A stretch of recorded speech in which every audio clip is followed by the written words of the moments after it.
Olá, eu sou o Chico. Oi, eu sou Irene do Planalto. Eu sou a Laísa e me juntei com o Chico e com a Irene para disponibilizar a monografia Se o Grileiro Vem, Pedra Vai, em áudio. Essa é mais uma parte desse projeto. Introdução. A terra é provavelmente o segundo fator mais importante nos estudos do campesinato, ficando atrás somente do próprio camponês. É a terra que permite a reprodução social e biológica do camponês. Entre os calungas de Goiás, chamados de povos da terra por Mari Baiocchi, 1999, é comum ouvir a expressão "nasci, fui criado e criei nessa terra". Analisando a história brasileira, vemos que há um contínuo embate pela terra. Desde a colonização, povos indígenas foram oprimidos, perseguidos e expulsos das terras que ocupavam. Isso quando não impunham resistência e eram caçados e mortos. As justificativas eram as mais diversas, desde uma forma inapropriada na concepção dos colonizadores de lidar com a terra, até o atraso da civilização. Essa parcela indesejada da população constitui o que Alberto Passos Guimarães, 2009, classificou como intrusos, indígenas, negros e pobres que não se dobraram diante das condições opressivas instituídas na colonização e revalidadas nos regimes administrativos seguintes. Intrusos, indesejados, vadios, preguiçosos. As pessoas que receberam essa classificação demoraram a ter a atenção devida dos pesquisadores, mas na realidade constituíram importante instrumento de luta contra o latifundiário desde a segunda metade do século XVIII e por todo o século XIX. Com seus modos de vida particulares, criaram brechas entre as frentes de expansão capitalista no campo.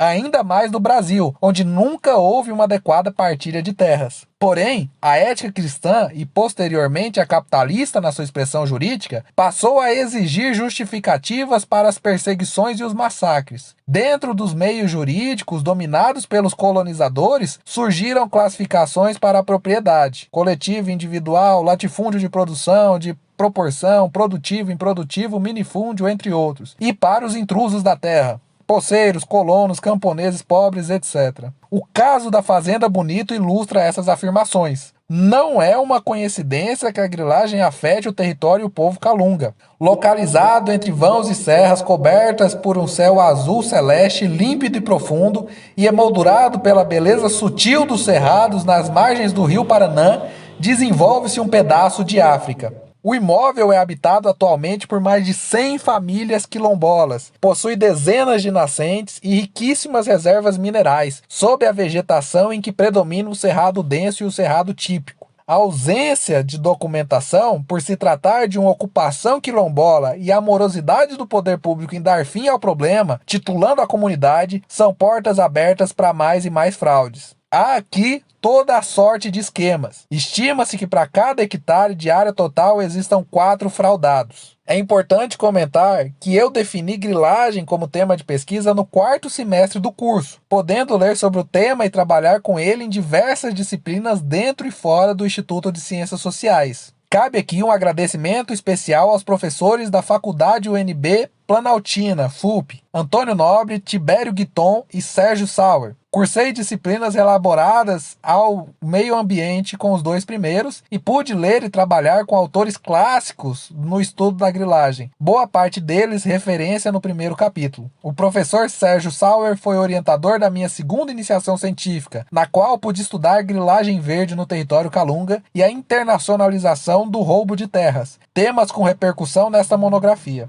No ICS, e particularmente no Departamento de Antropologia, encontrei alguma dificuldade para estudar a interface das ciências sociais, especialmente da antropologia, com a questão ambiental. Não fosse o clássico Teoria na Antropologia desde os anos 60, de Sherry Ortner, 2011, na disciplina Teoria Antropológica 2, eu não teria debatido em classe a antropologia evolucionista norte-americana, centrada em Leslie White e Julian Stewart, que teve enorme peso na minha escolha do tema e leituras subsequentes. A exemplo de Emílio Moran, 2011, Renate Wiertler, 1988, Walter Neves, 1996, Maurício Wodman, 2006. Graças a essas leituras, pude voltar o olhar para análises com foco maior nas expressões materiais e adaptativas das culturas. Olhando para os calungas, por exemplo, é possível perceber com clareza a importância da água nas ocupações, bem como a necessidade da distância entre as moradas, para que, no caso de invasões, os vizinhos nas margens consigam fugir e avisar os que se encontram mais no interior do território.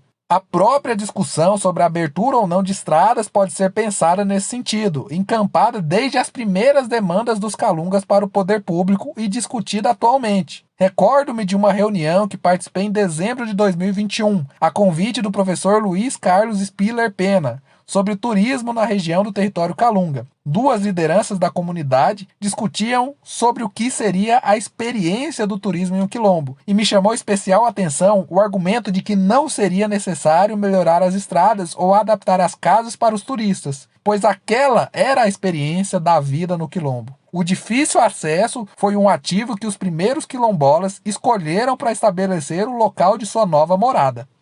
Voltando à trajetória institucional, quando conheci o professor Guilherme Moura, decidi que queria pesquisar algo relacionado ao meio ambiente. Em um primeiro momento, estava particularmente interessado pelo estudo do fogo, mas não queria replicar em menor escala o que o professor havia feito em sua tese de doutorado. Eu já estava há um ano fazendo pesquisa em arquivos históricos quando pensei em pesquisar o fogo vilão do desmatamento e da grilagem. Fiz dezenas de pedidos de informação sobre operações da SEMAD para mapear o desmatamento em Goiás, ao passo que realizava entrevistas com técnicos do MP, do INCRA e do SSP, além de outros profissionais que trabalhavam com o tema, como o diretor Estevão Ciavata. Mas foi uma entrevista com o professor Maurício Torres que definiu o caminho que estou percorrendo. Foi ele quem me chamou a atenção para toda a amplitude do processo de roubo de terras. O fogo aparecia nessa história como mais um elemento da rede de solidariedade que compõe a grilagem.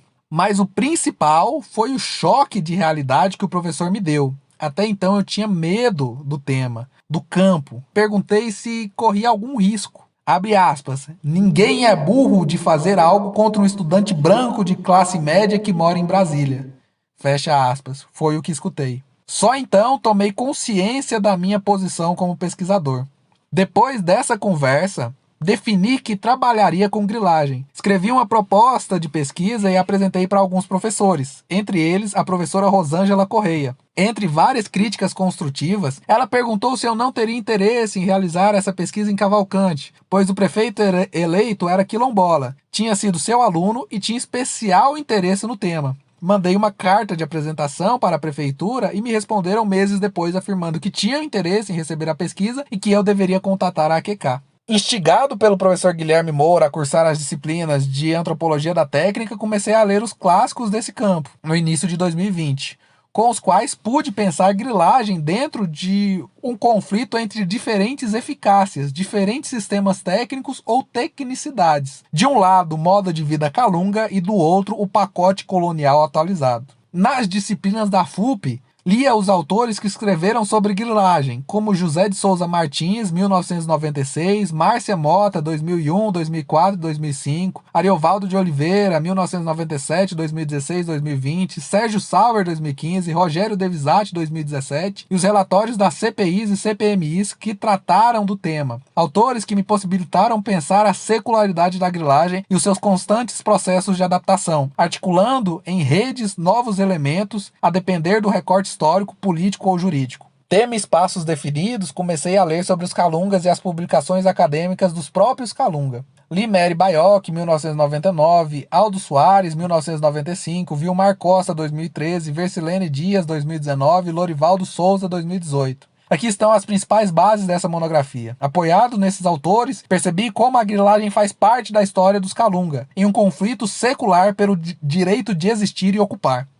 Entrei em contato com a AQK e me disseram que deveria contatar um senhor chamado Durval Mota. Meses depois, eu viria a descobrir que esse senhor é ex-presidente do IDAGO e um dos maiores articuladores políticos de Goiás. Durval me mandou alguns processos do INCRA e pediu para que eu avaliasse, que provavelmente encontraria grilagem ali. Devolvi um relatório em poucos dias, detalhando indícios de grilagem nos documentos. Durval me apresentou Andréia Gonçalves, advogada da AQK. Junto com esses dois, escrevi vários relatórios, alguns inclusive que constam em processos de regularização fundiária e investigação sobre grilagem, validados por técnicos do Ministério Público.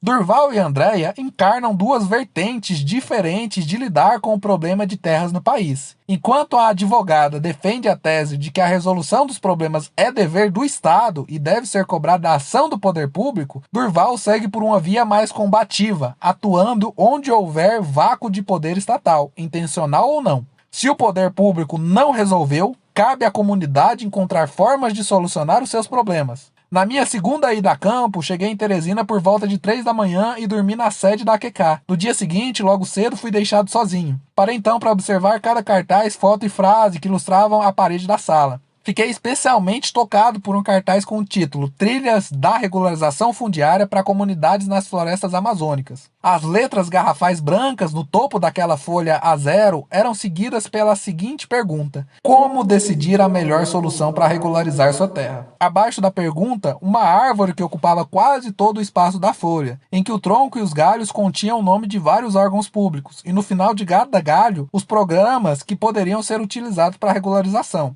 ilustrando caminhos possíveis para o processo, por exemplo, terras públicas, tronco, INCRA, galho, compra, fruto. Essa árvore ajuda a entender a divergência dos dois. Enquanto a Andréia opta por um caminho União, INCRA, terras de quilombo, Durval defende um caminho mais curto, terras particulares, uso capião. Não há um caminho mais ou menos correto, são possibilidades. A questão é que a comunidade já aguarda a titulação pela via convencional defendida por Andréia há décadas. Se a União falta com seu dever, os quilombolas devem aguardar sentados? Ainda não tenho resposta.